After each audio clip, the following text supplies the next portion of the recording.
Salam sejahtera Malaysia, tuan-tuan dan puan-puan. Satu artikel dari sinarharian.com. Muktamar PAS, jawatan Presiden, timbalan tidak dicabar menurut Menteri Besar Kedah Sanusi. Menteri Besar Kedah Datuk Seri Muhammad Sanusi menjangkakan jawatan Presiden dan timbalan Presiden PAS tidak akan dicabar dalam muktamar tahunan PAS yang akan diadakan. Adakah di sini tuan-tuan dan puan-puan, Sanusi juga boleh mengisi jawatan sebagai presiden maupun timbalan presiden, walaupun disahkan oleh Sanusi sendiri bahawa beliau menjangkakan jawatan presiden dan timbalan presiden PAS tidak akan dicabar. Dalam artikel ini, beliau percaya tiada individu atau ahli PAS yang tampil mencabar Tan Sri Abdul Hadi Awang dan Datuk Seri Tuan Ibrahim Tuan Man berikutan. Kedua-dua tokoh itu masih relevan menerajui parti. Menurut beliau, PAS tidak pernah mengenakan sekatan untuk sesiapa bertanding dua jawatan tertinggi parti itu. Namun difahamkan, sehingga kini tiada calon tampil merebut jawatan tersebut. Dalam PAS, bebas bertanding. Tak pernah ada halangan atau larangan. Siapa nak bertanding boleh, tetapi tak ada orang tampil bertanding jawatan presiden dan timbalan presiden.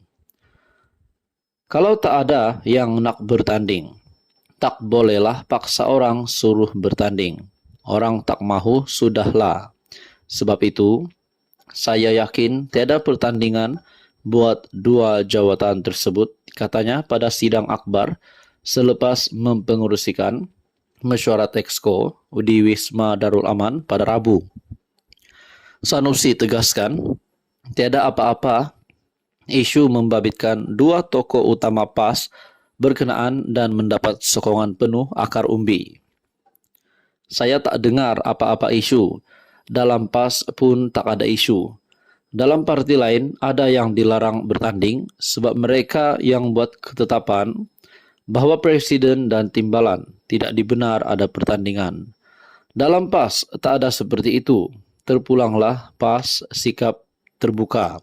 Siapa rasa layak sila tawarkan diri, ujarnya. Beliau memaklumkan kali terakhir berlaku pertandingan pada 2015 yang menyaksikan Ahmad Awang mencabar Abdul Hadi, manakala Datuk Seri Muhammad Sabu mencabar Tuan Ibrahim namun tewas. Selama 10 bulan, kepimpinan Datuk Seri Anwar Ibrahim sebagai Perdana Menteri ataupun 10 bulan pemerintahan Kerajaan Perpaduan, 10 bulan menteri-menteri menjalankan kerja, menteri-menteri kabinet dalam Kerajaan Perpaduan. Akhirnya, satu berita mengesahkan rombakan kabinet besar-besaran dijangka akan dilakukan. Nah, saudara-saudara, satu artikel ataupun satu ulasan dari Syahbudin.com, satu artikel yang bertajuk merombak kabinet perlu, tapi menyusun ketua-ketua setiausaha kementerian jauh lebih perlu. Sebuah portal berita semalam melaporkan Perdana Menteri Anwar Ibrahim dijangka akan membuat rombakan kabinet secara besar-besaran dalam masa terdekat ini. Artikel ini pada 24 September. Laporan yang dibuat dengan memetik sumber daripada Jabatan Perdana Menteri itu menyebut selain melakukan rombakan kabinet, Anwar juga dikatakan mahu menukar ketua setiausaha beberapa kementerian. Di samping rombakan kabinet dan menukar ketua setiausaha, Anwar turut dilaporkan akan menyusun semula anggota birokrasi dan kaki tangan penting perkhidmatan awam, malah juga pegawai-pegawai di pejabatnya sendiri.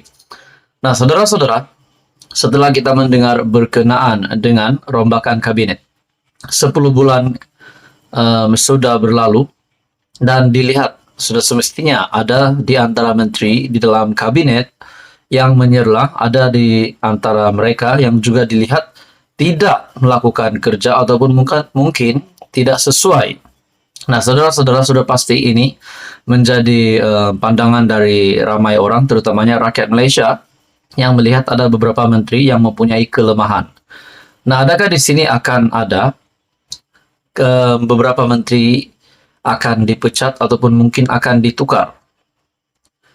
Semua rombakan atau perubahan itu dikatakan sudah sampai masanya untuk dilakukan bagi memantapkan lagi kedudukan kerajaan berikutan selesainya PRN 6 negeri, disusuli sokongan terbuka GPS kepada Anwar sehingga habis penggal, yang sekaligus bererti kerajaan perpaduan ini akan terus stabil sehingga 2027. Perdana Menteri kini fokus untuk memantapkan lagi kerajaan agar berfungsi lebih berkesan melaksanakan dasar-dasar utama seperti Rancangan Malaysia ke-12, pembentangan bajet 2024 pada Oktober, polisi tenaga dan menurunkan kos sara hidup rakyat, kata sumber tersebut. Setelah hampir setahun terbentuknya kerajaan perpaduan, berita rombakan kabinet ini adalah berita yang amat menggembirakan buat para penyokong PH di seluruh negara. Selama ini tidak begitu banyak boleh didengar rungutan dan rasa tidak puas hati penyokong bawahan ini terhadap beberapa menteri yang gagal dalam peranan mereka. Meskipun dibatasi dengan pilihan yang terhad di kalangan ahli-ahli parlimen untuk diangkat sebagai menteri, tetapi ramai berharap agar Anwar tidak takut menukar atau menggugurkan beberapa menteri yang dilihat lemah dan tidak berfungsi sepanjang 10 bulan beliau menerajui kerajaan ini.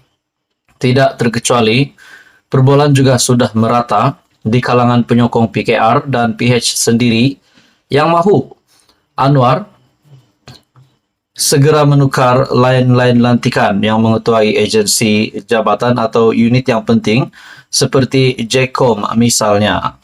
Untuk kerajaan ini lebih menyerlah selain merombak kabinet, apa yang dirasakan perlu, malah sangat perlu diberikan perhatian oleh Perdana Menteri ialah berkaitan komunikasi, penyampaian maklumat kepada rakyat dan menangkis segala macam serangan serta fitnah pembangkang yang dilihat kian ekstrim kebelakangan ini. Kalau kerajaan diumpamakan seperti sebuah kereta, Perdana Menteri dan parti yang menjadi kerajaan adalah umpama pemandu dan pemegang steeringnya, manakala penjawat awam pula adalah enjin, serta segala macam komponen yang menggerakkan kereta tersebut menurut artikel ini. Nah, di akhir artikel ini, jika tidak dilakukan segera, kerajaan bukan saja tidak mampu berfungsi dengan baik dalam khidmatnya kepada rakyat, malah akan sentiasa gagal dan seterusnya. Potensi untuk menang lagi dalam PRU akan datang akan tipis dengan sendirinya, menurut Syahbudin. Nah, akhirnya kita menantikan apa yang akan dilakukan oleh Datuk Seri Anwar Ibrahim. Saudara-saudara, menurut Anda apa komen Anda? Sekian saja untuk ulasan kali ini. Teruskan bersama di dalam channel ini untuk info yang seterusnya. Mohon bantu channel ini dengan menekan butang like, share, dan juga subscribe.